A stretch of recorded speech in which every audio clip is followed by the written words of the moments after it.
നിങ്ങളുടെ പേഴ്സൻ്റെ early morning thoughts എന്താണ് നിങ്ങളെപ്പറ്റി എന്ന് നോക്കാം.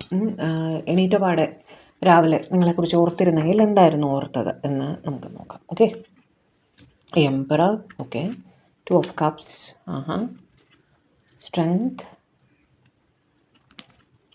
hermit, ace of cups,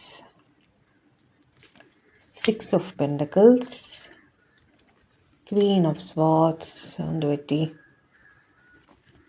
4 of pentacles, the fool.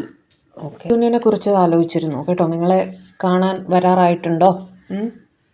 അങ്ങനെ ചിന്തിക്കുന്നു കേട്ടോ. കാണാൻ വരാറായിട്ടുണ്ട് എന്ന് തോന്നുന്നു. വല്ലാതെ മിസ്സിങ് എനർജിയിൽ അവരിയ്ക്കുന്നതായിട്ടും കാണുന്നു.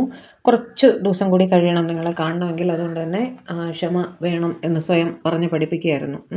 അവർക്ക് റെസ്പോൺസിബിലിറ്റീസ് ഉണ്ട്. ഫാമിലി റെസ്പോൺസിബിലിറ്റീസ് ആവാം, അല്ലെങ്കിൽ അവരുടെ ജോബ് റെസ്പോൺസിബിലിറ്റീസ് ആവാം. അതിനെക്കുറിച്ച് അവർ ചിന്തിക്കുന്നുണ്ടായിരുന്നു കേട്ടോ.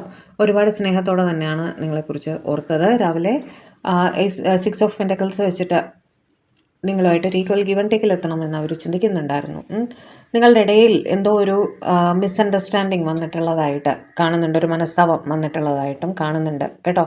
അത് നിങ്ങളെ പറഞ്ഞ് അങ്ങനെയൊന്നും ഉണ്ടായിട്ടുണ്ടെങ്കിൽ അത് പറഞ്ഞ് ശരിയാക്കി നിങ്ങളുമായിട്ട് ഒരു ഈക്വൽ ഗിവ് ആൻഡ് ടേക്കിൽ എത്തണം, ഒരു സമാധാന അന്തരീക്ഷം സൃഷ്ടിക്കണമെന്ന് അവർ ചിന്തിക്കുന്നുണ്ടായിരുന്നു. ഓക്കെ, നിങ്ങളെ പ്രതി വളരെ പൊസസീവായിട്ടും പ്രൊട്ടക്റ്റീവായിട്ടും ഇൻസെക്യൂറായിട്ടും ഫീൽ ചെയ്യുന്നുണ്ടായിരുന്നു കേട്ടോ. കാരണം ഈ ദേഷ്യം പറഞ്ഞ് ശരിയാക്കിയില്ലെങ്കിൽ നിങ്ങൾ മൂവ് ഓൺ ചെയ്യുന്നതിനെ പറ്റി ആലോചിക്കുമോ, അവരെ വിട്ടു പോകുന്നതിനെ പറ്റി ആലോചിക്കുമോ എന്നൊക്കെയുള്ളൊരു ഭയം അവർക്കുള്ളതായിട്ട് തോന്നുന്നുണ്ട്. ഹെർമിറ്റ് വെച്ചിട്ട് വല്ലാത്ത വിഷമം തോന്നുന്നുണ്ടായിരുന്നു കേട്ടോ. സിറ്റുവേഷൻ വാക്ക് തർക്കത്തിലെത്തിയ ഒരു ടെമ്പററി സെപ്പറേഷനിൽ വന്ന് നിൽക്കുകയാണെങ്കിൽ അത് ശരിയാക്കണം എന്ന് അവർക്ക് ആഗ്രഹമുണ്ട്.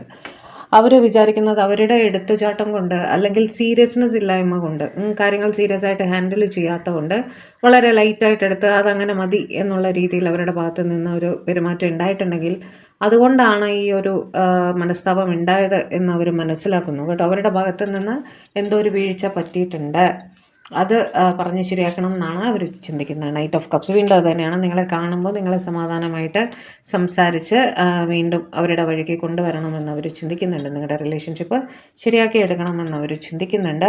കിങ് ഓഫ് കപ്സ്, നിങ്ങളെ കോണ്ടാക്ട് ചെയ്താൽ നിങ്ങൾ ദേഷ്യപ്പെടുമോ എന്നുള്ള ഒരു ഭയം കൊണ്ട് ആസ് ഇറ്റ് ഈസ് അവർ ഒരു സമാധാനമായിട്ട് കൂടുതലായിട്ട് നിങ്ങളെ കോണ്ടാക്ട് ചെയ്യാൻ പേടിച്ചിട്ട് മിണ്ടാതിരിക്കുന്നതായിട്ടാണ് കാണുന്നത്. എന്ത് തന്നെയായാലും നിങ്ങളില്ലാതെ അവർക്ക് പറ്റില്ല എന്നുള്ള രീതിയിൽ ചിന്തിക്കുക തന്നെയാണ്. നിങ്ങൾ അവരുടെ ലൈഫിലെ ലക്കി ചാമാണ്. നിങ്ങൾ ഒരുപാട് ഭാഗ്യം അവർക്ക് കൊണ്ടുവന്നിട്ടുണ്ട്. അതുകൊണ്ട് നിങ്ങൾ എന്നും അവരുടെ ലൈഫിൽ വേണം എന്ന് അവർ ചിന്തിക്കുന്നു കേട്ടോ.